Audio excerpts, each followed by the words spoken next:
Sita Reha Arvinanda, NIM E2B018039 dari Universitas Muhammadiyah Semarang. Baik teman-teman, kali ini kita akan membahas tentang penentuan output agregat dan tingkat upah. Nah, kita akan mengeksplorasi tentang terbentuknya output di suatu perekonomian. Untuk mengetahui perekonomian makro, maka kita membutuhkan pendekatan agregasi untuk menanganinya.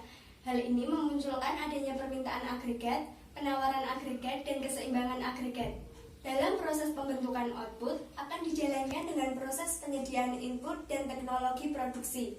Jika output ini sudah terbentuk, maka tingkat upah yang ada di dalam proses ini sangat berpengaruh, sehingga tujuannya untuk membatasi dan memprediksi perilaku ekonomi dan elemen-elemen yang ada di dalamnya. Kemudian di sini ada penawaran tenaga kerja dan input. Tenaga kerja di sini merupakan faktor yang paling utama dan faktor yang paling penting dalam berproduksi. Bahkan banyak pemikiran yang menyatakan bahwa tenaga kerja adalah satu-satunya faktor produksi.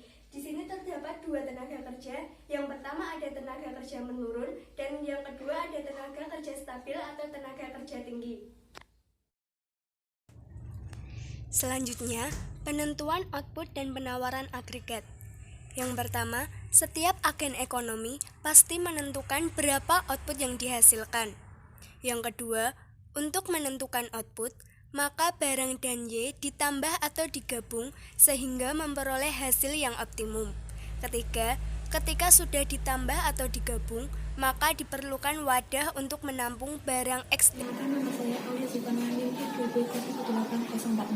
Nah, yang pertama saya akan menjelaskan tentang keseimbangan pasar output dan penawaran agregat. Yang pertama itu ada pekerja umum, yang kedua ada setiap agen ekonomi Islam selalu bekerja sesuai dengan tuntunan nilai Islam. Yang ketiga, jika harga tenaga kerja meningkat, maka akan timbul opportunity cost. Kemudian ada keseimbangan agregat, yaitu adanya interaksi permintaan dan penawaran agregat sehingga terjadinya pembentukan harga di pasar. Kemudian ada efek perubahan teknologi terhadap keseimbangan agregat. Yang pertama ada perubahan teknologi yang netral dan perubahan teknologi yang bias. Assalamualaikum warahmatullahi wabarakatuh. Perkenalkan, nama saya Rika Julinian Sewulandari, NIM E2B018071. Di sini saya akan mempresentasikan tentang efek perubahan teknologi pada likuiditas. Perubahan ini dapat berdampak pada daya beli masyarakat atau likuiditas. Berikutnya saya akan mempresentasikan tentang perubahan teknologi dan keseimbangan dinamik. Ketika perubahan teknologi terjadi, maka jumlah penawaran agregat meningkat.